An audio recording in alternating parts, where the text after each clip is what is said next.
അതിലേക്ക് എങ്ങനെ എത്തി? അതൊരു ഇൻട്രസ്റ്റിംഗ് ആയിട്ടുള്ള സ്റ്റോറിയാണ് സാർ. 24,000 രൂപയുടെ തൊഴിൽ വേണ്ടെന്ന് വെച്ച് 6,000 രൂപയ്ക്ക് കയറിയ മഹാനാണ് താങ്കൾ.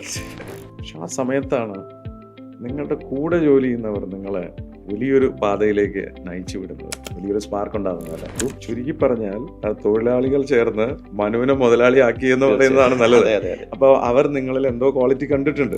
അവർ നോക്കുമ്പോൾ അവരുടെ ഏജിലുള്ള ഒരാൾ സബ് കോൺട്രാക്ടറായിട്ട് പണിക്കാരെ കൊണ്ട് വരുന്നു, വർക്ക് ചെയ്യുന്നു, അവരും ഹാപ്പി. നമ്മൾ ആ ഒരു ഇപ്പോഴത്തെ ഭാഷയിൽ പറഞ്ഞ വൈബ് എന്ന് പറയില്ലേ, ആ വൈബ് നമുക്ക് അന്നേ വൈബ്. ആ സമയത്ത് ട്രിവാൻഡ്രം ISROയിൽ ഒരു പ്രൊജക്റ്റിൽ ഇൻവോൾവ് ആണ്. ISRO മനു വളരെ വലിയ വലിയ കളികളാണല്ലോ കളിക്കുന്നത്. ISRO അല്ലേ? ഓക്കെ, അതെന്തായിരുന്നു? മൂന്നാമത്തെ വർക്ക് 10 ലക്ഷം രൂപ ലേബർ കോൺട്രാക്ട് ആണ്. അതെ. Very good. ആ സമയത്ത് ഞാൻ വീട്ടിൽ പറഞ്ഞു, ഇങ്ങനെ റിസ്ക് ഞാൻ എടുക്കാൻ പോവാണ്, എന്തെങ്കിലും ആവശ്യം വന്നാൽ ഞാൻ വരും എന്ന് പറഞ്ഞുകൊണ്ട് തന്നെ സ്വർണ്ണമൊക്കെ റെഡിയാക്കി വെച്ചോ, ഞാൻ ചിലപ്പോൾ വന്നേക്കും. നമ്മുടെ ശരീരത്തിലെ ഞരമ്പുകൾ എങ്ങനെയാണോ നമ്മുടെ ബ്ലഡ് പലയിടത്തേക്ക് എത്തിക്കുന്നത്, അതുപോലെ ഒരു ബിൽഡിങ്ങിൽ ഇലക്ട്രിസിറ്റി പല ഏരിയകളിലേക്ക് എത്തിക്കുന്ന കർത്തവ്യമാണ് ശരിക്കും നമ്മൾ ചെയ്യുന്നത്. 2 കാര്യങ്ങളാണ് ശ്രദ്ധിക്കാനുള്ളത്. ഒന്ന്, അവരുടെ ടെക്നിക്കൽ നോളജ്. 2, അവരുടെ പ്രാക്ടിക്കൽ എക്സ്പീരിയൻസ്. കൺസ്ട്രക്ഷനുമായിട്ട് ബന്ധപ്പെട്ടുള്ള ഏത് ഇൻഡസ്ട്രി ആയിക്കോട്ടെ, അവിടെ വേണ്ട ലൈറ്റ് പോയിന്റ് വയറിങ് മുതൽ 11 kV കണക്ഷൻ വരെയുള്ള ടോട്ടൽ എൻഡ് ടു എൻഡ് സപ്പോർട്ടാണ് നമ്മൾ കൊടുക്കുന്നത്. എംപവറിനെ ഏൽപ്പിച്ചാൽ നിങ്ങൾ പറഞ്ഞ പോലെ ചിങ്ങം വന്നതിനെ അങ്ങോട്ട് റണ്ണാക്കി തരാം എന്ന് പറയുന്ന സ്റ്റൈലിലാണ് നിങ്ങളുടെ ഓപ്പറേഷൻ. ഉയരങ്ങളിലേക്ക് പറക്കാൻ ചിറകുകൾ വിടർത്തി ഈഗിൾ മനു പറക്കുകയാണ്.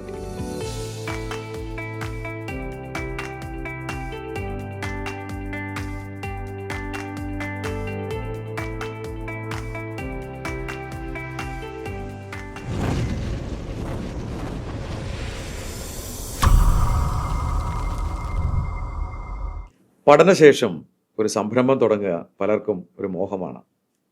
ഒരു വ്യക്തി അദ്ദേഹം പഠിച്ച മേഖലയിൽ തന്നെ തൊഴിൽ നേടണമെന്ന ആ വാശിയിൽ കിട്ടിയ നല്ല ജോലി വേണ്ടെന്ന് വെച്ച് അദ്ദേഹത്തിന് ഇഷ്ടപ്പെട്ട ആ പ്രൊഫഷൻ, ആ തൊഴിൽ വളരെ ചെറിയ സാലറിയിൽ കണ്ടെത്തുന്നു. പിന്നീട് ചരിത്രമാവുന്നത് തൊഴിലാളികൾ ചേർന്ന് ഒരു മുതലാളി ഉണ്ടാക്കിയ കഥ. അത് വളരെ സ്പാർക്കുള്ളതായിരിക്കുമല്ലേ? ഹായ്, ഞാൻ Shameem Rafeeq, corporate trainer, business coach. സ്പാർക്കുള്ള ഒരു പുതിയ എഡിഷനിലേക്ക് സ്വാഗതം. തൊഴിലാളികൾ ചേർത്ത് മുതലാളിയാക്കിയ ഒരു കഥ കേൾക്കാൻ നിങ്ങൾക്ക് താല്പര്യമുണ്ടെങ്കിൽ എന്നോടൊപ്പം സ്പാർക്കുള്ള ഈ കഥ പറയാനിരിക്കുന്നത് എൻ്റെ സുഹൃത്തു കൂടിയായ ശ്രീ മനുവാണ്. മനു, സ്വാഗതം സ്പാർക്കിലേക്ക്. Thank you sir. മനുവിനെ ഞാൻ കണ്ടുമുട്ടുന്നത് എൻ്റെ ഈഗിളുടെ വേദിയിൽ വെച്ചിട്ടാണ്. കോച്ചിങ് പ്രോഗ്രാമിന് വളരെ ആക്റ്റീവായി ഇതുപോലെ ചിരിച്ചുകൊണ്ടിരിക്കുന്ന ഒരു വ്യക്തി, പക്ഷെ ഒരു സംരംഭകൻ അല്ല, സ്പാർക്കുള്ള ഒരു സംരംഭകൻ ഉള്ളിലുണ്ടെന്ന് ഞാൻ തിരിച്ചറിയുന്നത് നമ്മൾ ഒരുമിച്ച് ദുബായ് ബാക്കു ഒരു 8 ദിവസം അടിച്ചു പൊളിച്ചപ്പോഴാണ്. അവിടെ വെച്ച് ഞാൻ പറഞ്ഞിരുന്നു, മനുവിൻ്റെ കഥ നമുക്കിവിടെ പ്രസന്റ് ചെയ്യണം. ദിനമായിരിക്കുന്നു. സ്വാഗതം ഒരിക്കൽ കൂടി. മനുവിൻ്റെ നാട് എവിടെയാണ്? എൻ്റെ നാട് ഇടുക്കി ജില്ലയിലെ തൊടുപുഴയ്ക്കടുത്ത് അരിക്കുഴ എന്ന് പറയുന്ന ഗ്രാമത്തിലാണ്. പഠിച്ചതൊക്കെ എവിടെയാണ്? നാട്ടിൽ തന്നെയാണ് പഠിച്ചതെല്ലാം. ഹൈസ്കൂള്, +2 വിദ്യാഭ്യാസം എല്ലാം തൊടുപുഴ ചുറ്റുവട്ടങ്ങളിൽ തന്നെ. എഞ്ചിനീയറിംഗ് പഠിച്ചത് വാഴക്കുളം വിശ്വജ്യോതി എഞ്ചിനീയറിംഗ് കോളേജിലാണ്. എന്തായിരുന്നു സ്പെഷ്യലൈസേഷൻ? ഞാൻ ഇലക്ട്രിക്കൽ എഞ്ചിനീയറിംഗ് ട്രിപ്പിളി. പൊതുവേ ഈ എഞ്ചിനീയറിംഗ് പഠിച്ചവരോട് ചോദിക്കേണ്ട ഒരു ക്ലിഷേ ചോദ്യമുണ്ട്, സപ്ലി ഉണ്ടായിരുന്നു? തീർച്ചയായിട്ടും ഏത് എഞ്ചിനീയർമാരുടെ അവകാശമാണല്ലോ സപ്ലി എന്ന് പറയുന്ന പോലെ ഒരു സപ്ലി അടിച്ചു, അത് ക്ലിയർ ചെയ്തു. ഓക്കെ. പാരൻസ് എന്താ ചെയ്തിട്ടുണ്ട്? എൻ്റെ പേരൻസ്, ഫാദർ നിർമ്മല കോളേജിൽ പഠിപ്പിക്കുകയായിരുന്നു, ഫിസിക്സ് ഡിപ്പാർട്ട്മെന്റിൽ HOD ആയിട്ട് റിട്ടയറായി. അമ്മ ഹൗസ് വൈഫാണ്. പഠനശേഷം എന്തായിരുന്നു പരിപാടി? കോളേജിൽ നിന്ന് പഠിച്ചിറങ്ങുമ്പോൾ തന്നെ HCL കമ്പ്യൂട്ടേഴ്സിൽ പ്ലേസ്ഡ് ആയിരുന്നു.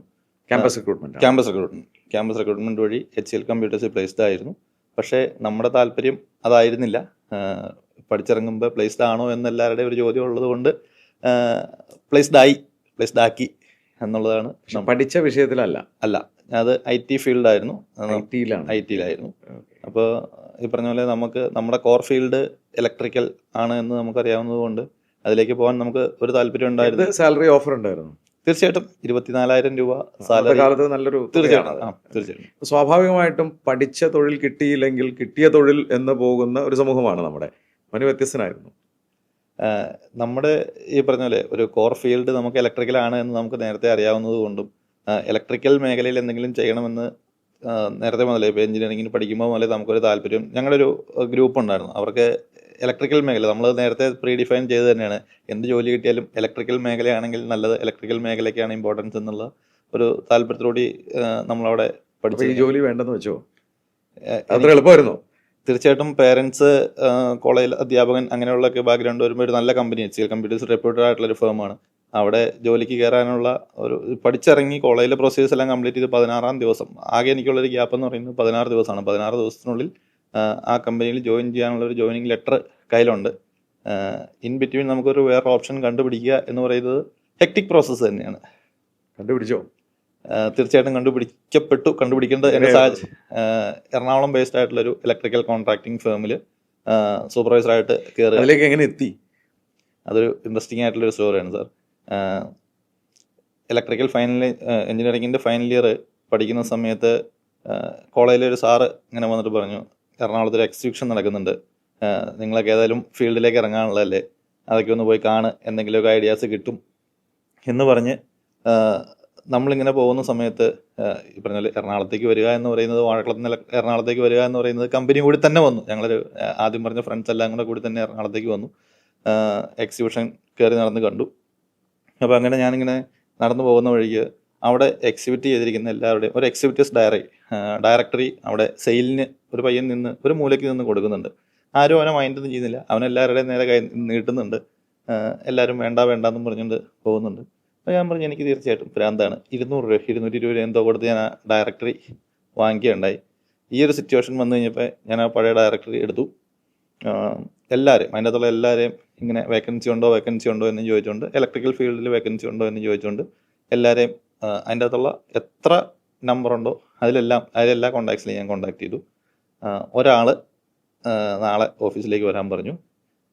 ഞാൻ ഓഫീസിൽ ചെന്നു. സാറിനോട് കാര്യങ്ങളെല്ലാം സംസാരിച്ചു. ഇങ്ങനെ ഓൾറെഡി HCL പ്ലേസ്ഡ് ആണ്, പക്ഷേ എനിക്ക് ആ ഫീൽഡിൽ പോകാൻ താല്പര്യമില്ല, ഇലക്ട്രിക്കൽ ഫീൽഡിൽ നിൽക്കാൻ വേണ്ടിയിട്ടാണ്. എന്താണ് ഇലക്ട്രിക്കൽ കോൺട്രാക്ടിങ് എന്നോ എന്താണ് ഈ ഫീൽഡെന്നോ അറിയാൻ മേലാണ്ട് ഇലക്ട്രിക്കലാണ്, അതാണ് നമ്മളെ സംബന്ധിച്ച് ഇലക്ട്രിക്കൽ മേഖലയാണെന്നുള്ളത് മാത്രം അറിയാം. ചെന്നു, കാര്യങ്ങളൊക്കെ സംസാരിച്ചു. സാറ് കൺവിൻസ്ഡ് ആയി. എന്നോട് ടെക്നിക്കലായിട്ടുള്ള ഒരു ക്വസ്റ്റ്യൻ പോലും ചോദിച്ചിട്ടില്ല. നീ തിങ്കളാഴ്ച മുതൽ പോരെ എന്ന് പറഞ്ഞ്. അങ്ങനെ ഒരു ആ ഡയറക്ടറി വേറെ എന്തെങ്കിലും ഉപയോഗിച്ചിട്ടുണ്ടോ?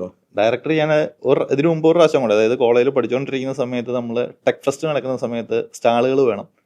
ഇലക്ട്രിക്കൽ ഡിപ്പാർട്ട്മെന്റ് നമ്മൾ ഈ പറഞ്ഞ പോലെ എല്ലാത്തിനും ഇച്ചിരി കൂടുതൽ ഇൻവോൾവ് ആയി നിൽക്കുന്ന ആളായതുകൊണ്ട് ഏതെങ്കിലും സ്റ്റാളുകൾ ഒപ്പിക്കാൻ പറ്റുമോ എന്ന് അറിയാൻ വേണ്ടി ഞാൻ ഇതിൻ്റെ അതിരുന്ന എല്ലാവരെയും ഇതിനു മുമ്പ് ഒരു റൗണ്ട് എല്ലാവരെയും വിളിച്ചിട്ടുണ്ടായിരുന്നു.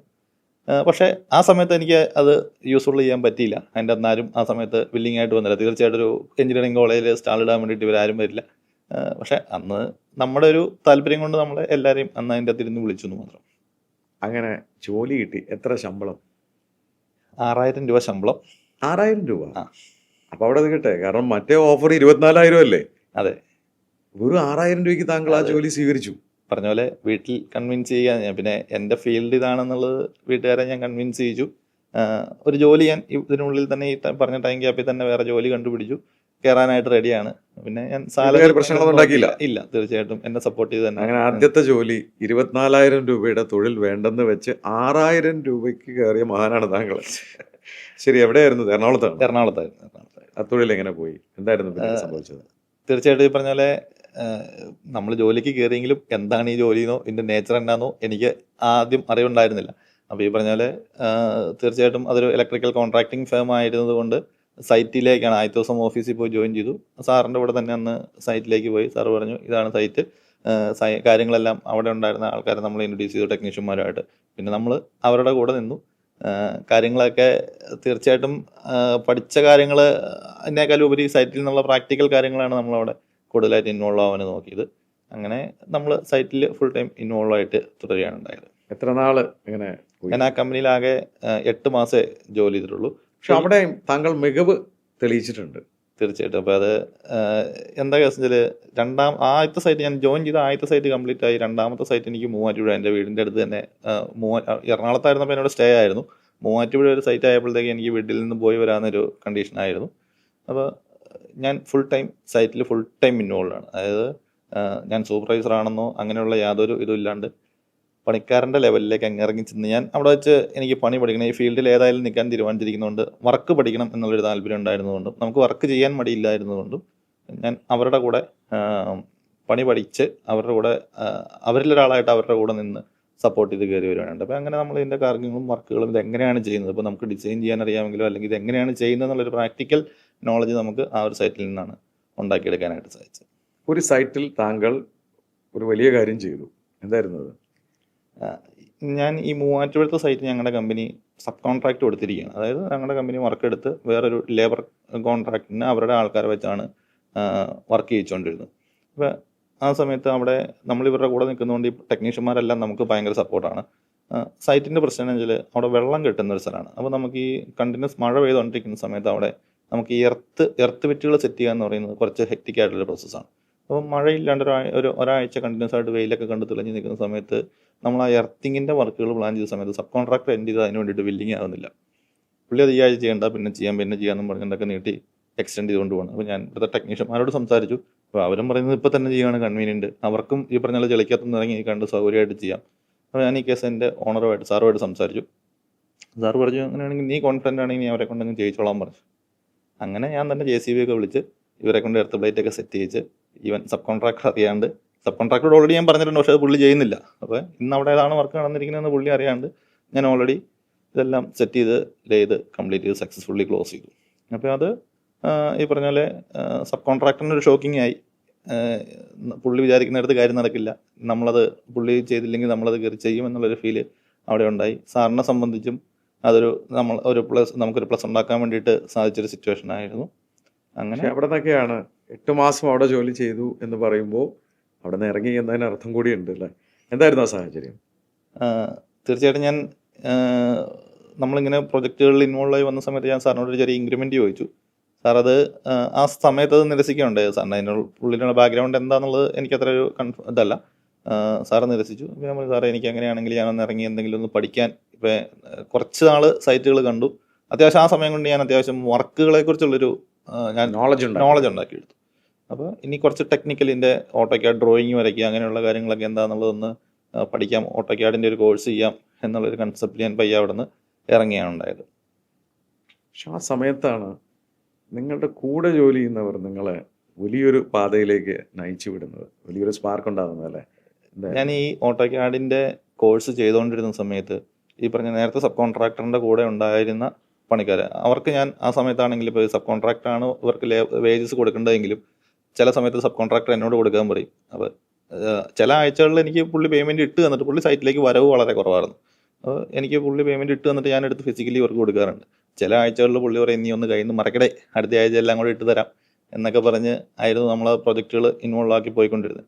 അപ്പോൾ ഞാൻ ഈ ക്യാഡ് പഠിക്കാൻ പോയ സമയത്ത് ഇവിടുത്തെ വർക്കേഴ്സ് എന്നെ വിളിച്ചിട്ട് ചോദിച്ചു ഇങ്ങനെ ഒരു പ്രൊജക്റ്റ് വരുന്നുണ്ട്, പ്രൊജക്റ്റ് സബ് കോൺട്രാക്ടർ നോക്കുന്നുണ്ട്, നിനക്ക് താല്പര്യം ഉണ്ടെങ്കിൽ നിനക്ക് എടുക്കാൻ റെഡിയാണെങ്കിൽ ഞങ്ങൾ കൂടെ വരാം, നീ അതൊന്ന് സംസാരിക്കാമോ എന്ന് ചോദിച്ച് അങ്ങനെ അവരാണ് ഒരു ഫസ്റ്റ് നമുക്കൊരു വർക്ക് എടുക്കാനുള്ള ഒരു ലീഡ് തന്നതും ആ ലീഡ് കൺവേർട്ട് ചെയ്ത് കഴിഞ്ഞപ്പോൾ അത് വർക്ക് ചെയ്ത് ക്ലോസ് ചെയ്ത് തന്നതും. ചുരുക്കി പറഞ്ഞാൽ തൊഴിലാളികൾ ചേർന്ന് മനുവിനെ മുതലാളിയാക്കി എന്ന് പറയുന്നതാണ് നല്ലത്. അപ്പോൾ അവർ നിങ്ങളിൽ എന്തോ ക്വാളിറ്റി കണ്ടിട്ടുണ്ട്. അപ്പോൾ ചോദ്യം ആ വർക്ക് ഏറ്റെടുത്തു. തീർച്ചയായിട്ടും ഞാൻ ആ വർക്ക് ഈവൻ കോട്ട് ചെയ്യാൻ പോലും അറിയില്ല, ഇതിന് എന്താണ് റേറ്റ് എന്നോ എത്രയാണ് റേറ്റ് എന്നോ അറിയില്ല. പക്ഷേ നമ്മളത് പലരോട് ചോദിച്ചിട്ടാണെങ്കിലും അതിനെല്ലാം നമ്മൾ വർക്ക് കോട്ട് ചെയ്തു. നമുക്ക് ആ വർക്ക് അവാർഡായി. ഇവരെ വെച്ചിട്ട് അത് തിരുവല്ല ബിലീവിയസ് ചർച്ച് ഹോസ്പിറ്റൽ, അത് വർക്ക് ടോട്ടൽ ആ ഹോസ്പിറ്റലിൻ്റെ വർക്ക് എടുത്തിരിക്കുന്ന ഒരു കോൺട്രാക്ടറുണ്ട്. അവർ 5 or 6 സബ് കോൺട്രാക്ടേഴ്സിനെ വെച്ചിട്ടാണ് പ്രൊജക്റ്റ് കംപ്ലീറ്റ് ചെയ്യുന്നത്. അതിലൊരു സബ് കോൺട്രാക്ടർ ആവാൻ വേണ്ടിയിട്ടായിരുന്നു നമുക്ക് ഇത് കിട്ടിയത്. അപ്പോൾ ഇവരുമായി ചേർന്ന വർക്ക് ഭംഗിയായി തീർച്ചയായിട്ടും നല്ല രീതിക്ക് കംപ്ലീറ്റ് ആയി. ടൈമിന് ബിഫോർ ആയിട്ട് തന്നെ നമ്മൾ ആ വർക്ക് കംപ്ലീറ്റ് ചെയ്ത്. അതൊരു ചെറിയ സംരംഭത്തിന് തുടക്കമായി. ഇത് വീട്ടിൽ പറഞ്ഞപ്പോൾ എന്താണ് സംഭവിച്ചത്? ഞാൻ ഈ പ്രൊജക്റ്റ് പുതിയത് എടുക്കാൻ പോവുകയാണെന്ന് പറയുമ്പോഴും വീട്ടുകാർക്ക് പ്രശ്നങ്ങളൊന്നും ഉണ്ടായിരുന്നില്ല. എന്നുവെച്ചാൽ അവർ നമ്മളെ ഫീൽഡിൽ നമ്മൾ ഇറങ്ങി അതിന് അവർ നമ്മളെ ഫാമിലിയിൽ നിന്ന് നല്ല സപ്പോർട്ട് തന്നെയായിരുന്നു നമുക്ക് ഈ പ്രൊജക്റ്റുകൾക്ക് ഉണ്ടായിരുന്നത്. നമ്മൾ പ്രൊജക്റ്റ് ചെയ്യാൻ പോകുകയെന്ന് പറയുമ്പോൾ സ്വന്തം വർക്ക് ചെയ്യാൻ പോകുമ്പോഴും തീർച്ചയായിട്ടും അത് വേണോ, എത്രയും ഇവിടെ നിന്ന് മാറി നിന്ന് അല്ലെങ്കിൽ സ്വന്തം റിസ്കിൽ ചെയ്യുന്ന കാര്യങ്ങളാണ്, ഇതിനെക്കുറിച്ചെല്ലാം നീ പഠിച്ചതാണോ എന്നൊക്കെയുള്ളൊരു ചോദ്യങ്ങൾ സ്വാഭാവികമായും ഉണ്ടായി. പക്ഷേ എൻ്റെ കോൺഫിഡൻസിൽ അവർ ഓക്കെ ആയിരുന്നു. അങ്ങനെ നമ്മൾ പ്രൊജക്റ്റിലേക്ക് ഇൻവോൾവ് ആവുകയാണ് ചെയ്തത്. അടുത്ത ലെവലിൽ എന്തായിരുന്നു നമുക്കൊരു അഡ്വാൻറ്റേജ് കിട്ടിയത്, ഞാൻ എൻ്റെ 24ാമത്തെ വയസ്സിലാണ് ആദ്യത്തെ പ്രൊജക്റ്റ് പ്രൊജക്റ്റായിട്ട് സബ് കോൺട്രാക്ട് എടുത്ത് സ്റ്റാർട്ട് ചെയ്തത്. ഈ പറഞ്ഞ എംപ്ലോയീസ് നമ്മുടെ കൂടി 24ാമത്തെ വയസ്സിലാണ് സ്റ്റാർട്ട് ചെയ്തത്. നമ്മൾ ഏത് സൈറ്റിൽ ചെന്നാലും അവിടുത്തെ സൂപ്പർവൈസർമാർ നമ്മുടെ ഏജാണ്. എൻജിനീയറിംഗ് പഠിച്ച് അവിടെ അപ്പം അവർ നോക്കുമ്പോൾ അവരുടെ ഏജിലുള്ള ഒരാൾ സബ് കോൺട്രാക്ടറായിട്ട് പണിക്കാരെ കൊണ്ട് വരുന്നു. വർക്ക് ചെയ്യുന്നു, അവരും ഹാപ്പി. നമ്മൾ ആ ഒരു ഇപ്പോഴത്തെ ഭാഷയിൽ പറഞ്ഞ വൈബ് എന്ന് പറയില്ലേ, ആ വൈബ് നമുക്ക് അന്നേ കിട്ടി. ബ്രോ വൈബ് വൈബ് അപ്പോൾ ആ വൈബ് നമുക്ക് അന്നേ കിട്ടി. അപ്പോൾ അവർ നമുക്ക് നല്ല സപ്പോർട്ട് തന്നെയായിരുന്നു. നമ്മുടെ ഒരു കാര്യത്തിൽ നമുക്കൊരു തടസ്സം വരാതിരിക്കാൻ വേണ്ടി നമ്മളെക്കാളും ഉപരിയായിട്ട് അവർ കാര്യങ്ങൾ ശ്രദ്ധിച്ചുകൊണ്ടിരുന്നിട്ടുണ്ടായിരുന്നു. അങ്ങനെ നമുക്ക് എല്ലാം നല്ല സപ്പോർട്ടോടുകൂടി തന്നെ പ്രൊജക്റ്റുകൾ മുന്നോട്ട് പോകാൻ പറ്റി. അടുത്ത വർക്ക് പിന്നെ എവിടെയായിരുന്നു? ഈ സൈറ്റിലെ സൂപ്പർവൈസറുടെ ഫ്രണ്ട് വേറൊരു പ്രൊജക്റ്റ് നോക്കുന്നുണ്ടായിരുന്നു, വേറെ കമ്പനിയാണ്. അപ്പോൾ അവർക്ക് ഇവർ തമ്മിൽ കമ്മ്യൂണിക്കേഷൻ ഉള്ളപ്പോൾ ഇങ്ങനെ ഒരാളുണ്ടെന്നും പറഞ്ഞ് അവരാണ്, ഈ സൂപ്പർവൈസറാണ് എൻ്റെ രണ്ടാമത്തെ ഒരു പ്രൊജക്റ്റിലേക്ക്. അത് ട്രിവാൻഡ്രം ടെക്നോ പാർക്കിൻ്റെ അകത്ത് TCSൻ്റെ ഒരു ബിൽഡിങ്ങിന് വേണ്ടിയിട്ടായിരുന്നു. വലിയ ബ്രാൻഡുകളാണ് കിട്ടുന്നത്. അത് അറിഞ്ഞോ അറിയാതെ നമ്മളിലേക്ക് എത്തിച്ചേർന്നതാണ് സാഹചര്യം കൊണ്ട്. അപ്പോൾ TCSലെ വർക്ക് നമ്മൾ ഈ പറഞ്ഞാൽ അവിടെ ഒന്നിലധികം സബ് കോൺട്രാക്ടേഴ്സ് ഉണ്ട്. അതിലൊരു സബ് കോൺട്രാക്ടറായിട്ട് നമ്മൾ ചെല്ലുന്നു. നമ്മളെ ഏൽപ്പിക്കുന്ന വർക്കുകൾ വിത്തിൻ ഇമ്മീഡിയറ്റ് എഫക്ട് നമ്മൾ വർക്ക് നല്ല അടിപൊളിയായിട്ട് ഈ കംപ്ലീറ്റ്. സമയം കൊണ്ടൊരു സംരംഭമായി എന്ന ചിന്ത മനുവിന്റെ മനസ്സിലുണ്ട്. ഇതിനൊരു പേരൊക്കെ ഇടുന്നുണ്ട്. തീർച്ചയായിട്ടും നമ്മൾ ആദ്യത്തെ പ്രൊജക്റ്റിന് ഇറങ്ങുമ്പോൾ തന്നെ ഇതിനൊരു പേരിടണം. അപ്പോൾ നമ്മുടെ മേഖല ഇലക്ട്രിക്കൽ കോൺട്രാക്ടിങ് ആണെന്നുള്ളത് നമ്മൾ തിരിച്ചറിഞ്ഞു. പക്ഷെ എന്നാലും എൻ്റെ ഒരു നമ്മളൊരു വർക്ക് ഉത്തരവാദിത്തത്തോടെ ഒരാളെ ഏൽപ്പിച്ചു കഴിഞ്ഞാൽ അത് 100% നമ്മൾ ആത്മാർത്ഥത്തോടെ ചെയ്യണം. അപ്പോൾ അങ്ങനെയുള്ളൊരു കൺസെപ്റ്റ്, ഈ കോൺട്രാക്ടർ എന്നുള്ളൊരു വാക്ക് കേൾക്കുമ്പോൾ തന്നെ എല്ലാവർക്കും ഒരു ആളെ പറ്റിച്ചുകൊണ്ട് പോകുന്നൊരു ആള് എന്നുള്ളൊരു ഫീൽ ഉള്ളത് കൊണ്ട് കുറച്ച് പേർക്കെങ്കിലും ആ ഇമേജ് ഉണ്ടാവും. അപ്പോൾ അതൊന്ന് എന്നെ സംബന്ധിച്ച് അങ്ങനെയുള്ളൊരു ഇമേജ് വേണ്ട എന്നുള്ളൊരു ചിന്ത ഉണ്ടായിരുന്നതുകൊണ്ട് ഞാൻ എംപവർ എൻജിനീയേഴ്സ് എന്നുള്ളതാണ് ഞാൻ സ്ഥാപനത്തിന് പേരിട്ടത്. എംപവർ നല്ലൊരു വാക്കുമാണ്.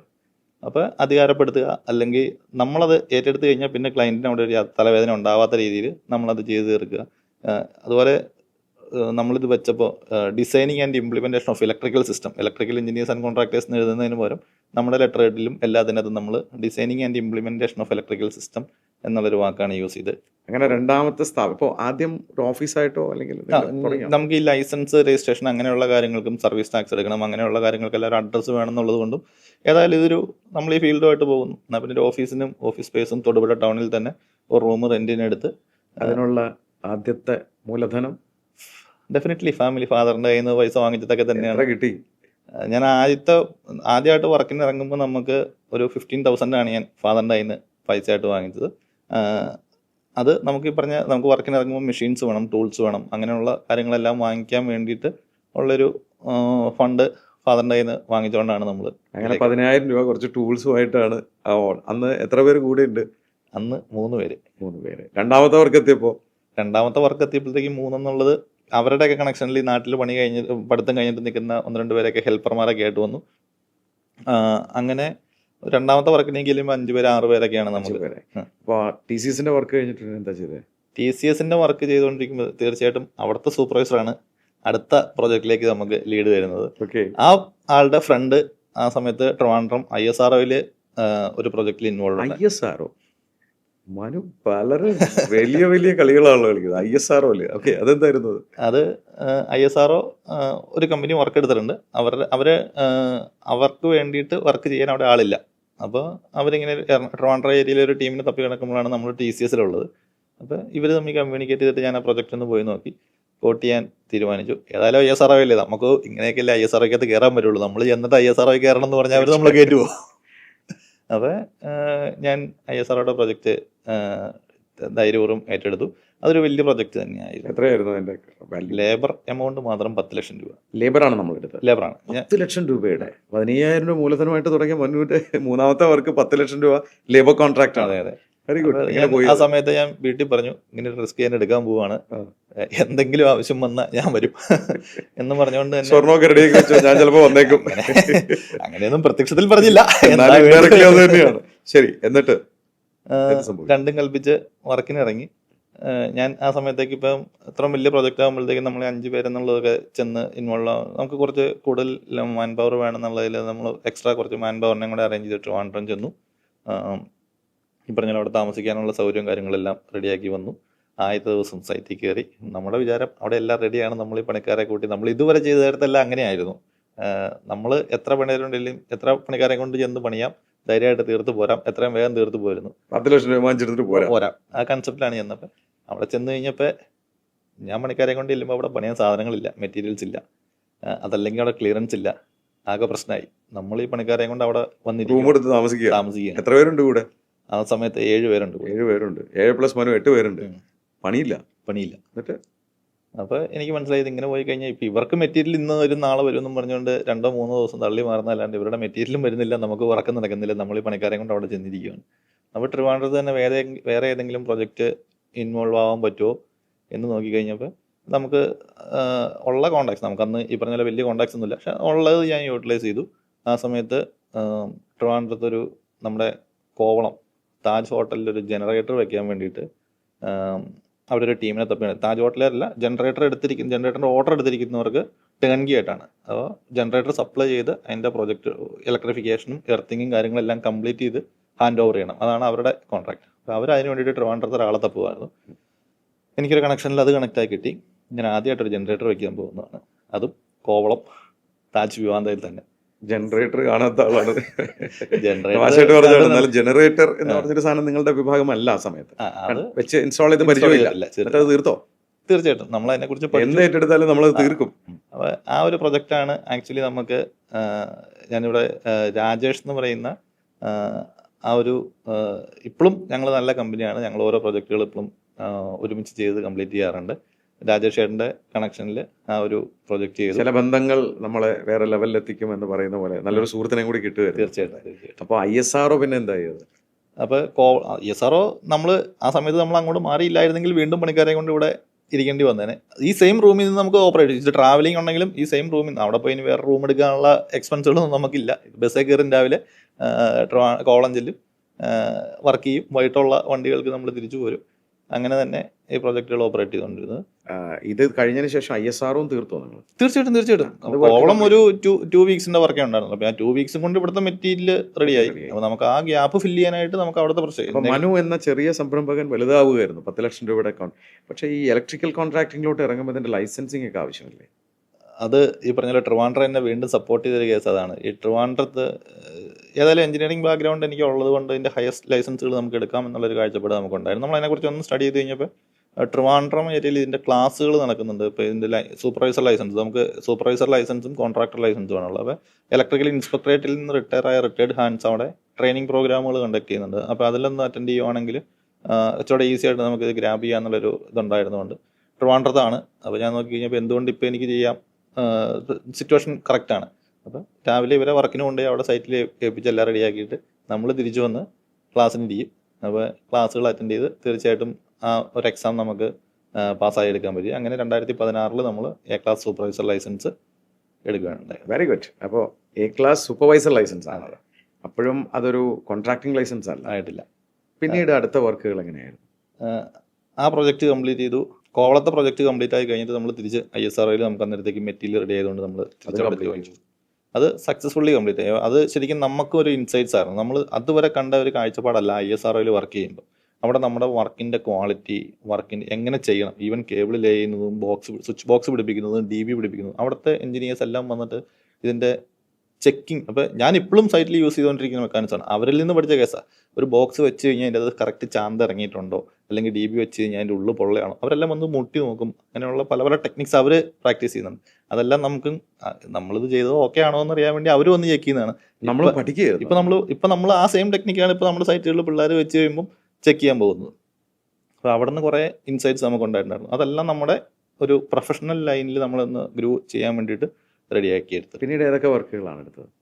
അത് കഴിഞ്ഞ് നമ്മൾ ആശീർവാദ് സിനിമാസുമായിട്ട് അസോസിയേറ്റ് ചെയ്ത് അതിൻ്റെ ഒരു പ്രൊജക്റ്റ് തൊടുപുഴത്തെ സിനിമാ തിയേറ്ററിൽ അസോസിയേറ്റ് ചെയ്യാൻ സാധിച്ചിട്ടുണ്ട്. Very good. തൊടുപുഴ വേറൊരു ഹോസ്പിറ്റൽ പ്രൊജക്റ്റ് നമുക്ക് ഇൻവോൾവ് ആവാനായിട്ട് സാധിച്ചിട്ടുണ്ട്. ആ സമയത്തേക്കൊക്കെ നമ്മൾ ഈ പറഞ്ഞ കോൺട്രാക്ടിങ് ലൈസൻസും B ക്ലാസ് കോൺട്രാക്ടിങ് ലൈസൻസും നമുക്ക് ആയിട്ടുണ്ടായിരുന്നു. അപ്പോൾ നമ്മൾ ചിന്തിച്ചു ഇനിയിപ്പോൾ സബ് കോൺട്രാക്ടിങ് ഒക്കെ പയ്യെ സ്റ്റോപ്പ് ചെയ്തിട്ട് നമുക്ക് നേരിട്ട് ഇറങ്ങാം. ലൈസൻസായി. അപ്പോൾ ആ സമയത്താണ് ഞാൻ ബാബു എന്ന് പറയുന്നൊരു ചേട്ടനെ പരിചയപ്പെടുന്നത്. പുള്ളി ആക്ച്വലി ഒരു സ്ട്രോക്കൊക്കെ കഴിഞ്ഞിട്ട്, പുള്ളി ഇലക്ട്രിക്കൽ A ക്ലാസ് കോൺട്രാക്ടറാണ്. പുള്ളി സ്ട്രോക്ക് കഴിഞ്ഞിട്ട് ഒന്ന് ഇതായിരിക്കുന്ന സമയത്ത് പുള്ളി ഒരാളെ തപ്പി നടക്കുമായിരുന്നു. പുള്ളിയുടെ അടുത്ത് വരുന്ന വർക്കുകളൊക്കെ ചെയ്യിക്കാൻ വേണ്ടിയിട്ട് ഒരാളെ തപ്പി നടക്കുമായിരുന്നു. അപ്പോൾ എനിക്ക് A ക്ലാസ് ലൈസൻസ് ഇല്ല, B ക്ലാസ് ലൈസൻസ് ഉണ്ട്. പുള്ളിക്ക് A ക്ലാസ് ലൈസൻസ് ഉണ്ട്, ചെയ്യാൻ ആളില്ല. അപ്പോൾ ഞങ്ങൾ തമ്മിൽ അങ്ങ് കൊളാബറേറ്റ് ചെയ്തു. അപ്പോൾ പുള്ളിക്ക് കുറേ ബന്ധങ്ങളുണ്ടായിരുന്നു. അപ്പോൾ ആ ബന്ധങ്ങളെല്ലാം പുള്ളി നമ്മുടെ അടുത്ത് ഇന്നും ഓപ്പൺ അപ്പ് ആകുന്നുണ്ട്, അന്ന് മുതലേ ഓപ്പൺ അപ്പ് ആകുന്നുണ്ട്. അങ്ങനെയാണ് നമ്മുടെ ഒരു ഫസ്റ്റ് ക്ലയൻറ്റ് നമ്മൾ നിൽജോ, സാറിന് അറിയാവുന്ന ഒരാളായിരിക്കും. നിൽജോ ചേട്ടൻ്റെ പ്രൊജക്റ്റ് ചെയ്യേണ്ടായി. പുള്ളിയുടെ ആണ് നമ്മൾ ആദ്യമായിട്ടൊരു ഫാക്ടറി വിത്ത് ഫുൾ നമ്മുടെ തന്നെ ഡിസൈൻ, നമ്മൾ മെറ്റീരിയൽ ടോട്ടൽ. പുള്ളി ഒന്നും അറിയില്ല. പുള്ളി എന്നോട് പറഞ്ഞ ഞാനിത് നിന്നെ ഏൽപ്പിച്ച് കഴിഞ്ഞാൽ ഞാൻ പിന്നെ അങ്ങോട്ട് തിരിഞ്ഞു പോകില്ല, ചാർജ് ചെയ്യാനേ ഞാൻ വരുള്ളൂ, അതുപോലെയുള്ള എല്ലാ കാര്യങ്ങളും നീ ഉത്തരവാദിത്തത്തോട് ചെയ്തോണം, ഓക്കെ ആണോ എന്ന് ചോദിച്ചാൽ രണ്ടും കൽപ്പിച്ച് നമ്മൾ ഓക്കെ പറഞ്ഞ് നമ്മളതിൻ്റെ പുറകെ ഇരുന്ന് എന്തൊക്കെയാണ് വേണ്ടതെന്ന് മനസ്സിലാക്കി നമ്മൾ ഡിസൈൻ ചെയ്തിട്ടാണ് ആ ഒരു പ്രൊജക്റ്റ് നമ്മൾ കംപ്ലീറ്റ്. നിൽജോ വഴി നിങ്ങൾക്ക് വേറെ പ്രോജക്റ്റ് കിട്ടിയിട്ടുണ്ടാവണം അപ്പോൾ. തീർച്ചയായിട്ടും നിൽജോ ചേട്ടൻ നമ്മുടെ അതുവഴി 2-3 ക്ലയൻസിനെ നമ്മുടെ എല്ലാ സൈറ്റുകളിൽ നിന്നും ക്ലയൻസ് ആണ് നമ്മുടെ മാർക്കറ്റിംഗ് ടൂൾസ് ആയിട്ട് നമ്മൾ യൂസ് ചെയ്യുന്നത്. ഈ കാലയളവിൽ ഒരു കസ്റ്റമർ നിങ്ങളെ സംശയിച്ചുകൊണ്ട് ഒരു വർക്ക് തന്ന് പൂർത്തിയാക്കിയ ചരിത്രവും നിങ്ങൾക്കുണ്ട്. അത് അങ്കമാലി ഏരിയയിൽ ഒരു ലീഡിങ് ആയിട്ടുള്ളൊരു ബ്രാൻഡാണ്. അപ്പോൾ അവരുടെ അടുത്ത് ഇലക്ട്രിക്കൽ വർക്ക് ചെയ്യുന്ന എല്ലാവരെയും കൊണ്ട് അവർ തോറ്റും മടുത്തിരിക്കുക. എല്ലാവരും വരും, വർക്ക് എടുക്കും, വർക്ക് എടുത്തു കഴിഞ്ഞാൽ ചിലപ്പോൾ വിളിച്ചാൽ ഫോൺ എടുക്കില്ല, അല്ലെങ്കിൽ അങ്ങനെയുള്ള ആറ്റിറ്റ്യൂഡിൽ സമയത്ത് വർക്ക് കംപ്ലീറ്റ് ചെയ്യില്ല. അങ്ങനെയുള്ള കാഴ്ചപ്പാടിൽ നിൽക്കുന്ന സമയത്താണ് എനിക്ക് ഈ സാറുമായിട്ട് എനിക്കൊരു കണക്ഷൻ കിട്ടുന്നത്. തീർച്ചയായിട്ടും പുള്ളി ചൂടുപാല് കുടിച്ച പൂച്ച തീർച്ചയായിട്ടും എല്ലാവരെയും സംശയം മുന്നിൽ. പുള്ളി നമ്മൾ ചെല്ലുമ്പോൾ തന്നെ ഇതൊക്കെ ഞാൻ കുറേ കണ്ടിട്ടുണ്ട്, നിങ്ങൾ എന്നാന്ന് വെച്ചാൽ പറ, കൊട്ടേഷൻ താട്ട്, സൗകര്യം ഉണ്ടെങ്കിൽ നോക്കാം എന്നുള്ളൊരു ആറ്റിറ്റ്യൂഡിലാണ് പുള്ളി ഇരിക്കുന്നത്. അപ്പോൾ ഞാൻ എത്ര ആലോചിച്ചിട്ട് ഈ പുള്ളി ഒരു തരത്തിൽ നമുക്ക് അടുക്കുന്നില്ല, ഒരു ഫേവറായിട്ടുള്ളൊരു നോട്ടം പോലും പുള്ളിയുടെ കയ്യിൽ നിന്നുണ്ടാവുന്നില്ല. അപ്പോൾ ഞാൻ നോക്കിക്കഴിഞ്ഞപ്പോൾ 10 ദിവസം ചിങ്ങം ഒന്ന് എല്ലാവർക്കും ഒരു ഇമ്പോർട്ടൻ്റ് ആയിട്ടുള്ളൊരു ഡേറ്റ് ആണല്ലോ. ഞാൻ സാറിനോട് ചോദിച്ചു, സാറേ ചിങ്ങം 1-ാം തീയതി പ്ലാന്റ് ഓടിക്കാൻ വേണ്ടി സാറ് റെഡിയാണോ എന്ന് ചോദിച്ചു. അപ്പോൾ പുള്ളിയുടെ എല്ലാ മെഷീൻസോടെ വന്നിരിക്കുന്നുണ്ട്, ജസ്റ്റ് ഒന്ന് ഇൻസ്റ്റാൾ ചെയ്ത് ഞങ്ങളുടെ കണക്ഷൻ കൊടുത്താൽ മതി. അത് പുള്ളിക്കൊരു സ്ട്രൈക്കിംഗ് ആയിരുന്നു. സാറ് ചോദിച്ചു ചിങ്ങം 1 അതിന് 10 ദിവസമല്ലേ ഉള്ളൂ. അപ്പോൾ എനിക്ക് 10 ദിവസം മതി തീർക്കാനായിട്ട്. അതിനുള്ളത് ബാക്കി ഞാൻ സാർ ഓക്കെ ആണെങ്കിൽ ചിങ്ങം 1-ാം തീയതി ഈ പ്ലാന്റ് നമുക്ക് ഓടിക്കാമെന്ന് പറഞ്ഞു. ചിങ്ങം 1-ാം തീയതി ഞാൻ ആ പ്ലാന്റ് സാറ് പിന്നെ കൊട്ടേഷനിൽ വേറെ നെഗോസിയേഷൻസോ കാര്യങ്ങളോ ഒന്നും ഉണ്ടായിട്ടില്ല. ഞാൻ കൊടുത്ത കോട്ടിൽ പുള്ളി എനിക്ക് വർക്ക് അവാർഡ് ചെയ്തു തന്നു. ചിങ്ങം 1-ാം തീയതി ഞങ്ങൾ ആ പ്ലാന്റ് അങ്ങ് ഓടിച്ചു. ഇന്ന് മനു പ്രമുഖ ബ്രാൻഡുകൾ തന്നെ ചെയ്തു തീർത്തിട്ടുണ്ട് വർക്കുകൾ അല്ലേ? ഏതൊക്കെ ബ്രാൻഡുകളാണ്? ഫുഡ് ഇൻഡസ്ട്രിക്കകത്ത് വന്നു കഴിഞ്ഞാൽ ഈസ്റ്റേൺ, നിറവറ, ബ്രാഹ്മിൻസ്, ഡബിൾ ഹോഴ്സ്, അങ്ങനെ ഫുഡ് ഇൻഡസ്ട്രിക്കകത്ത് മേജറായിട്ട് നിൽക്കുന്ന എല്ലാവരുടെയും പ്രോജക്റ്റുകൾ നമ്മൾ കംപ്ലീറ്റ് ചെയ്തിട്ടുണ്ട്. Very good. ഇന്ന് എത്ര ക്ലയൻസ് ഉണ്ടാവും നമുക്ക് കേരളത്തിൽ? ഇതുവരെ നമ്മളൊരു 150+ പ്രോജക്ട്സ്, ഇൻഡസ്ട്രിയൽ പ്രോജക്ട്സ്. എക്സലന്റ്. കേരളത്തിൽ മാത്രമാണോ പുറത്തുണ്ടോ? നമ്മൾ കേരളത്തിന് വെളിയിൽ തമിഴ്നാട്, കർണാടക സ്റ്റേറ്റുകളിലും ഓപ്പറേറ്റ് ചെയ്യുന്നുണ്ട്. അതിൽ തമിഴ്നാടാണ് ഇപ്പം ലീഡിങ് ആയിട്ട് പോയിക്കൊണ്ടിരിക്കുന്നത്. നമ്മൾ റീസെൻ്റ്ലി ഒരു 6 പ്രോജക്ട്സ് തമിഴ്നാട് കംപ്ലീറ്റ് ചെയ്തു. ഒരു 3 പ്രോജക്ട്സ് ഓൺഗോയിങ് ആയിട്ട് പോകുന്നുണ്ട്. പൊതുവെ ഈ ഇലക്ട്രിക്കൽ കോൺട്രാക്ടിങ്ങിലോട്ട് ഇറങ്ങുന്നവരോട് എന്തുപദേശമാണ് മനുവിന് കൊടുക്കാനുള്ളത്?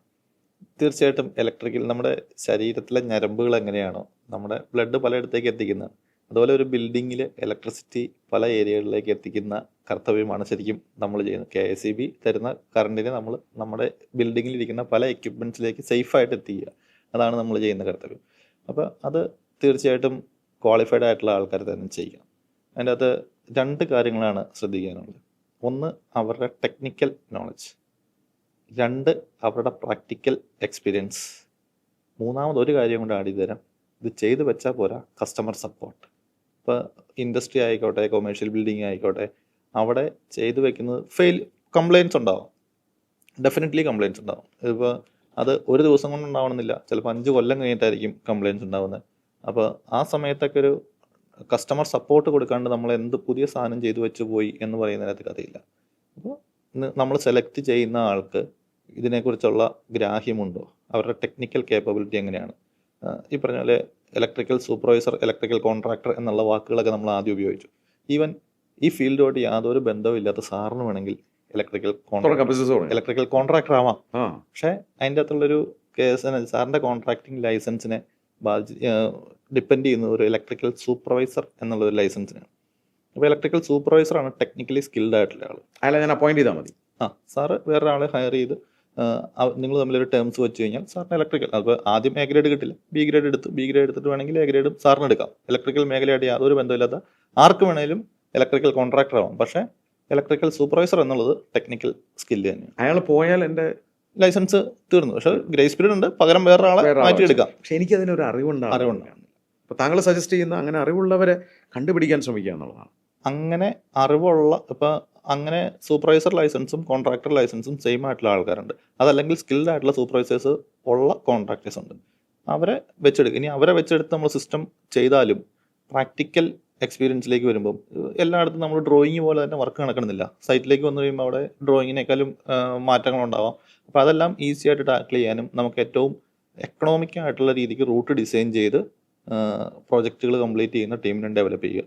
അല്ലെങ്കിൽ പിന്നെ ഈ പറഞ്ഞ പോലെ കംപ്ലീറ്റ് ആക്കിയിരിക്കുന്ന പ്രൊജക്റ്റുകളുടെ ഡീറ്റെയിൽസ് ചോദിച്ച് ആ ക്ലയന്റുകളെ വിളിച്ച് എങ്ങനെ ഉണ്ടായിരുന്നു എന്ന് ചോദിച്ചാൽ തന്നെ അതാണ് ഏറ്റവും വലിയ കാര്യം. മനു, ഈ മാർക്കറ്റിലേക്ക് എന്തൊക്കെ സേവനങ്ങളാണ് കൊടുക്കുന്നത്?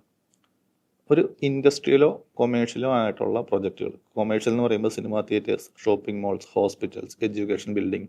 ഇൻഡസ്ട്രീസ് എന്ന് പറയുമ്പോഴത്തേക്കും ഏത് ഇൻഡസ്ട്രി, ഈ പറഞ്ഞ ഫുഡ് ബേസ്ഡ് ആയിട്ടുള്ള ഇൻഡസ്ട്രീസ് ആയിക്കോട്ടെ, മെറ്റൽ ബേസ്ഡ് ആയിട്ടുള്ള ഇൻഡസ്ട്രീസ്, ക്രഷർ യൂണിറ്റുകൾ, കൺസ്ട്രക്ഷനുമായിട്ട് ബന്ധപ്പെട്ടുള്ള ഏത് ഇൻഡസ്ട്രി ആയിക്കോട്ടെ, അവിടെ വേണ്ട ലൈറ്റ് പോയിന്റ് വയറിങ് മുതൽ 11 kV കണക്ഷൻ വരെയുള്ള ടോട്ടൽ എൻഡ് ടു എൻഡ് സപ്പോർട്ടാണ് നമ്മൾ കൊടുക്കുന്നത്.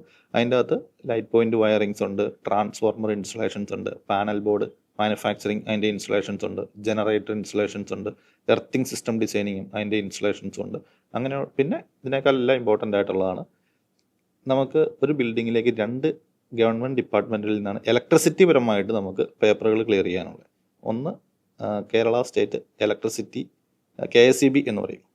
2 ഇലക്ട്രിക്കൽ ഇൻസ്പെക്ടറേറ്റ്. നമ്മൾ ബിൽഡിങ്ങുകളിൽ ചെയ്തിരിക്കുന്ന എല്ലാം സേഫ് ആണോ ഓക്കെ ആണോ എന്നുള്ളത് നമ്മൾ ബിൽഡിങ്ങിന് പ്ലാൻ വരയ്ക്കുന്നത് പോലെ തന്നെ ഇലക്ട്രിക്കൽ സ്കീമാറ്റിക് ഡ്രോയിങ് പ്രിപ്പയർ ചെയ്ത് ഇലക്ട്രിക്കൽ അപ്രൂവൽ വാങ്ങിച്ച് ആ അപ്രൂവലിനെ ബേസ് ചെയ്തിട്ടാണ് നമ്മൾ കൺസ്ട്രക്ഷൻ സ്റ്റാർട്ട് ചെയ്യുന്നത്, ഇലക്ട്രിക്കൽ കൺസ്ട്രക്ഷൻസ് സ്റ്റാർട്ട് ചെയ്യും. അത് കംപ്ലീറ്റ് ആയി കഴിയുമ്പോൾ നമ്മൾ കംപ്ലീഷൻ റിപ്പോർട്ട് കൊടുത്ത് ഇൻസ്പെക്ഷൻ നടത്തിച്ച് പേപ്പർ ഭാഗങ്ങൾ ഓക്കെ ആക്കി എടുക്കുക. ഈ 2 ആണ് നമുക്കൊരു ബിൽഡിങ്ങിലേക്ക് വേണ്ടിയിട്ട് ചെയ്യുന്നത്. ഈ സർവീസുകളും നമ്മൾ ചെയ്തു വരുന്നുണ്ട്. ഇതിൻ്റെ അകത്ത് ഇപ്പോൾ ഈ പറഞ്ഞ പേപ്പർ ഭാഗങ്ങൾ ക്ലിയർ ചെയ്യുന്ന കേസിൽ ഞാൻ പറഞ്ഞപ്പം അടുത്തുണ്ടായ ഒരു എക്സ്പീരിയൻസ് നമുക്ക് ഷെയർ ചെയ്യാനുണ്ട്. ഫുഡ് ഇൻഡസ്ട്രിക്കകത്ത് മേജറായിട്ടുള്ളൊരു ലീഡിങ് ആയിട്ടുള്ളൊരു ബ്രാൻഡ് ഈ ദിവസം ഒരു 2 weeks ബാക്ക് എനിക്കൊരു കോൾ വന്നു. അവർക്കൊരു 50 ലക്ഷം രൂപ KSEBയിൽ നിന്ന് ഫൈൻ അടിച്ച് കിട്ടിയിട്ടുണ്ട്. 50 ലക്ഷം രൂപ. അപ്പോൾ എത്ര വലിയ ബ്രാൻഡ് ആയിക്കോട്ടെ, ഒരു 50 ലക്ഷം രൂപ KSEBയിലേക്കുള്ള ഫൈനായിട്ട് കൊടുക്കുക എന്ന് പറഞ്ഞാൽ ഡെഫിനറ്റ്ലി അവരുടെ ഫണ്ട് ഒന്ന് ബ്ലോക്ക് ആവുന്ന ഒരു പ്രൊസീജിയറാണ്. ഈവൻ നമുക്കത് നമ്മൾ ചെയ്തിട്ടില്ലെങ്കിൽ പോലും കേസ് കൊടുക്കാം. കേസ് കൊടുക്കണമെങ്കിൽ എന്തായിരുന്നു കാരണം? അവിടെ അൺഓതറൈസ്ഡ് ആയിട്ട് ലോഡ്സ് ഉണ്ടായിരുന്നു. അതായത് അവിടെ അവർ ടെക്നിക്കലി സ്കിൽഡ് ആയിട്ട് അല്ലെങ്കിൽ ലൈസൻസ് ഉള്ള കോൺട്രാക്ടറെ കൊണ്ട് ചെയ്യിക്കാത്തത് കൊണ്ട് അവർ മോട്ടറുകൾ പുതിയത് ആടി പോകുന്നു. പക്ഷേ ഇതിനെല്ലാം പേപ്പർ ഭാഗങ്ങൾ ക്ലിയർ ചെയ്യുകയോ KSEBയിൽ ഇത് ഡിക്ലെയർ ചെയ്യുകയോ കാര്യങ്ങളൊന്നും ഉണ്ടായിട്ടുണ്ടായിരുന്നില്ല. അപ്പോൾ അവർക്ക് ഫൈൻ വന്നു. ഈ ഫൈൻ നമ്മൾ കേസിന് പോകണമെങ്കിൽ തന്നെ ഇതിൻ്റെ പകുതി പൈസ അടച്ചു വെച്ചാലേ കേസ് നമുക്ക് കൊടുക്കാൻ പോലും പറ്റുള്ളൂ. അപ്പോൾ അങ്ങനെ ഒന്ന് ക്ലിയർ ചെയ്യണമെന്നും പറഞ്ഞിട്ടൊരു കോളും നമുക്ക് വന്നിട്ടുണ്ടായിരുന്നു. നമ്മളിപ്പോൾ അത് ഇൻവോൾവ് ആയി ഇത്തരം പ്രശ്നങ്ങളൊന്നും ഇല്ലാതെ മനുവിൻ്റെ സേവനങ്ങൾ ലഭ്യമാണ്. ഇത് ആൾക്കാർക്കെല്ലാം ഒരു ഈ പറഞ്ഞ പേപ്പർ ഭാഗങ്ങളെല്ലാം വലിയൊരു എന്തോ ആണ് എന്നുള്ളൊരു ഫീലാണ് നിലവിൽ. അത് അതിനെക്കുറിച്ചൊരു നോളജ് കുറവായതുകൊണ്ടാണ്. പക്ഷേ നമ്മൾ ചെയ്യുന്ന പ്രൊജക്റ്റുകളിലെല്ലാം പേപ്പർ ഭാഗങ്ങളും ക്ലിയർ ചെയ്ത് കറക്റ്റായിട്ടുള്ള ലോഡ് KSEBയിൽ ഡിക്ലെയർ ചെയ്ത് അതിൻ്റെ എല്ലാ സ്റ്റാറ്റ്യൂട്ടറിയും ഒരു തലവേദന ഉണ്ടാവാത്ത രീതിയിൽ, അതാണ് നമ്മൾ ഉത്തരവാദിത്തത്തോട് ഏറ്റെടുക്കുന്ന ഒരു പ്രൊജക്റ്റ്.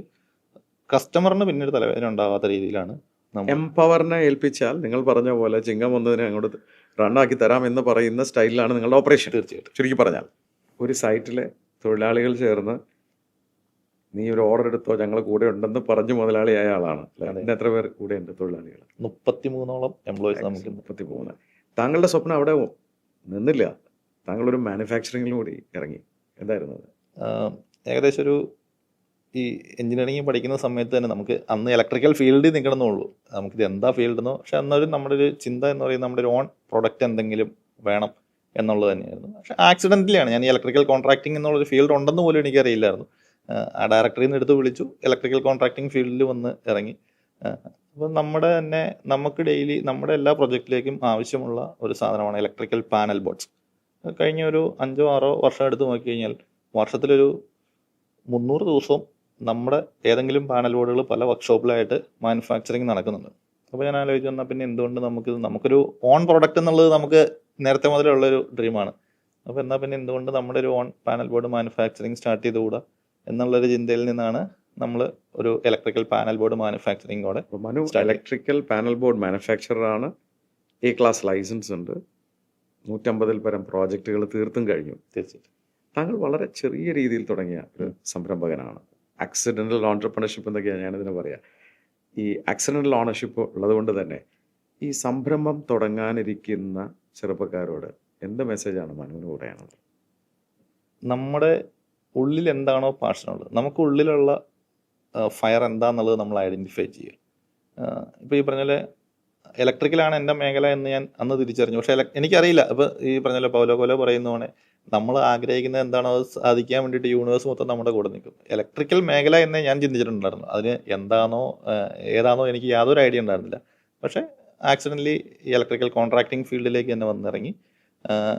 അപ്പോൾ നമ്മളൊരു ഇലക്ട്രിക്കൽ ഫീൽഡാണെന്ന് നമ്മൾ നേരത്തെ ഇപ്പോഴത്തെ കാലഘട്ടത്തിൽ ഇത് ഐഡൻറ്റിഫൈ ചെയ്യാനൊന്നും വലിയ ടെക്നോളജിയുടെയോ അല്ലെങ്കിൽ അങ്ങനെയുള്ള ആവശ്യങ്ങളൊന്നും എല്ലാ കാര്യങ്ങളും നമുക്ക് സപ്പോർട്ടീവായിട്ടുണ്ട്.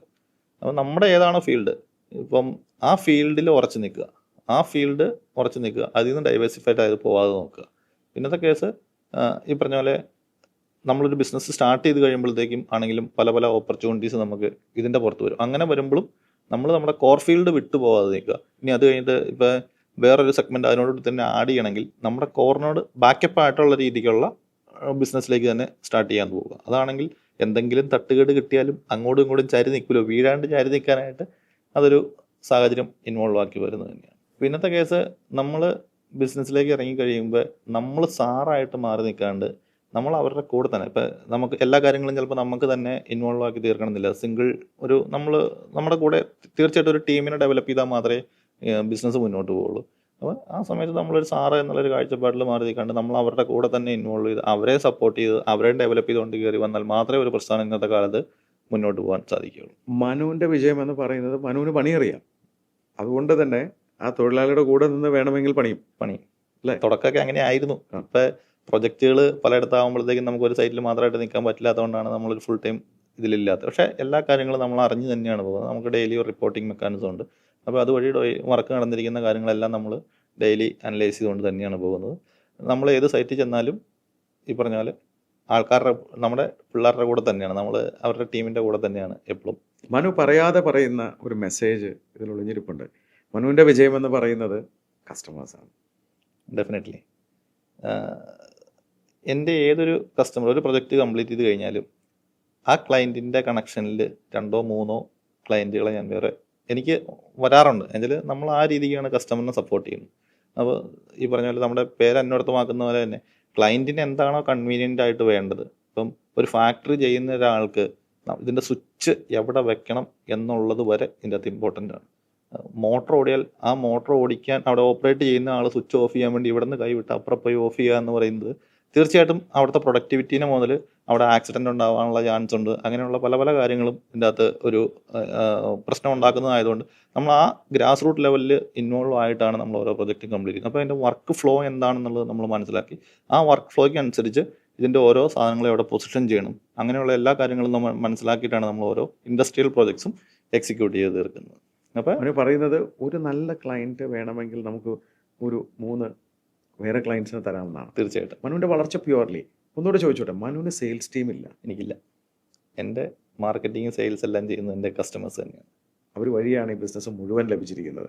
അതിന് വേറൊരർത്ഥം കൂടി ഇല്ലേ? അപ്പോൾ അത് ശരിയായ രീതിയിൽ എല്ലാവരും സെർവ് ചെയ്യുന്നതെങ്കിൽ ആ ഒരു കോൺഫിഡൻസ് നമുക്ക് ഉള്ളതുകൊണ്ടാണ്. ഇപ്പം നമുക്ക് ഒരു കസ്റ്റമറിന് എന്തെങ്കിലും ഒരു ബുദ്ധിമുട്ട് നമ്മളിൽ നിന്ന് ഉണ്ടാക്കി കഴിഞ്ഞാൽ തീർച്ചയായിട്ടും അവർ റെഫർ ചെയ്യുന്ന വേറെ ആളോട് പറയും, എടേ അവനൊന്ന് സൂക്ഷിച്ചോണം എന്നുള്ള കേസ് പറയും. പക്ഷേ നമുക്ക് അങ്ങനെ ഒരു ഇത് ഇല്ലാത്ത രീതിക്ക് തന്നെ നമ്മൾ കസ്റ്റമേഴ്സിനെ ട്രീറ്റ് ചെയ്ത് അവരുടെ ഇപ്പോൾ ചില കേസുകളിൽ അങ്ങനെ നമുക്ക് ലോസ് വരെ ഉണ്ടാകും. പക്ഷെ നമ്മൾ ആ ലോസ് കാര്യമാക്കുന്നില്ല.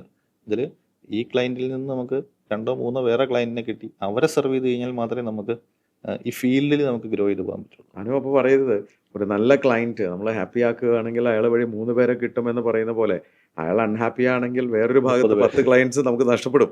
10 ആയിരിക്കില്ല ചിലപ്പോൾ. എന്നാ പ്രശ്നം വെച്ചാൽ നമ്മൾ ഈ പറഞ്ഞാൽ ഓരോരുത്തർക്ക് റെഫറൻസ് കൊടുക്കുമ്പോൾ ഇപ്പോൾ നമ്മൾ സാറേ ആ പ്രോജക്റ്റ് ഞാൻ കംപ്ലീറ്റ് ചെയ്തിട്ടുണ്ടെന്ന് പറയുമ്പോൾ ചിലപ്പോൾ ഇവർ തമ്മിൽ ഫ്രണ്ട്സ് ആയിരിക്കും, നമുക്കതറിയില്ല. അപ്പോൾ ഇവർ തമ്മിൽ വിളിച്ച് ചോദിച്ചു കഴിയുമ്പോൾ എടേ നീ അവനെ വിശ്വസിക്കരുത്, പണി കിട്ടും എന്ന് ആരെങ്കിലും പറഞ്ഞാൽ പോയില്ലേ, അപ്പം അയാൾ പിന്നെ വേറൊരാളോടും പറയും. അങ്ങനെ അത് അപ്പോൾ മനുവിൻ്റെ വിജയം ഇതിൽ തന്നെയാണ്. മനുവിൻ്റെ ഈ വിജയത്തിൻ്റെ പിന്നിൽ ആരൊക്കെയുണ്ട്? ഡെഫിനറ്റ്ലി ഫാമിലി, പേരൻസാണ്. ഞാൻ സ്റ്റാർട്ട് ചെയ്യുന്ന സമയത്ത് തന്നെ പേരൻസിനോട് പറഞ്ഞു, അവർ സപ്പോർട്ടായിട്ട് തന്നു. ഫാമിലി മെമ്പേഴ്സ്, പിന്നെ വൈഫ് ബിസിനസ്സിൽ കൂടെ ഇൻവോൾവ് ആണ്. അത് ശരി, വൈഫുണ്ട് ബിസിനസ്. അതെ, വെരി ഗുഡ്. എന്താണ് നോക്കുന്നത്? അക്കൗണ്ട്സ് കാര്യങ്ങളൊക്കെ വൈഫാണ് നോക്കുന്നത്. ഫാമിലി സപ്പോർട്ടും ടീമും കസ്റ്റമേഴ്സ്, ഇവർ 3 പേരാണ്. അപ്പം ഈ ഒരു സാധനമാണ് നമ്മുടെ ഒരു സംരംഭകൻ്റെ വിജയം എന്ന് പറയുന്നത്. നമ്മുടെ ഫാമിലിയുടെ ഒരു സപ്പോർട്ട്, നല്ലൊരു ടീം അല്ലേ, എന്തിനും കൂടെ നിൽക്കുന്ന ഒരു ടീം, അതോടൊപ്പം നമ്മുടെ കസ്റ്റമേഴ്സിനെ നമ്മുടെ സെയിൽസിൽ എക്സിക്യൂട്ടീവ് ആക്കിയേക്കുക എന്ന് വെച്ചാൽ അവർ തന്നെ വിറ്റോളും, ഉം. അടുത്ത റെഫറൻസ് നമുക്ക് തന്നോളും എന്നുള്ളതാണ് മനുവിൻ്റെ വിജയം. മനുവിൻ്റെ ഭാവി സ്വപ്നങ്ങൾ എന്താണ്? എംപവർ എഞ്ചിനീയേഴ്സിനെ കൂടുതൽ ഡെവലപ്പ് ചെയ്യുക. ഇപ്പോൾ നമുക്ക് 33 എംപ്ലോയീസ് ആണുള്ളത്. അതൊരു 100+ എംപ്ലോയീസ് എന്നുള്ള ലെവലിലേക്ക് മാറുക. ഇപ്പോൾ നമ്മൾ കേരളത്തിന് വെളിയിൽ 2-3 സ്റ്റേറ്റുകളിലാണ് ഓപ്പറേറ്റ് ചെയ്യുന്നത്. അതൊരു കൂടുതൽ സ്റ്റേറ്റുകളിലേക്ക് പാൻ ഇന്ത്യ ലെവലിലുള്ള ഓപ്പറേഷൻസും ഇന്ത്യക്ക് വെളിയിലേക്കുള്ള ഓപ്പറേഷൻസും നമ്മൾ പ്ലാൻ ചെയ്യുന്നുണ്ട്.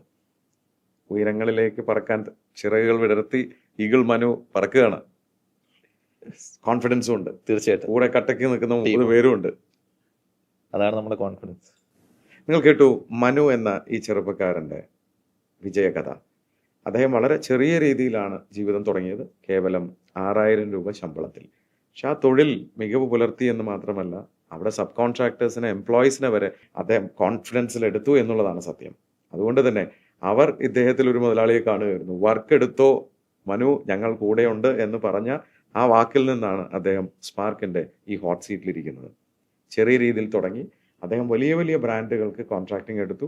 ഇന്ന് കോൺട്രാക്ടിങ് ലൈസൻസ് ഉണ്ട്, 30 പേർക്ക് തൊഴിൽ കൊടുക്കുന്നുണ്ട്, വലിയ വലിയ ബ്രാൻഡുകൾ അദ്ദേഹം വർക്ക് ചെയ്തു കൊടുക്കുന്നുമുണ്ട്.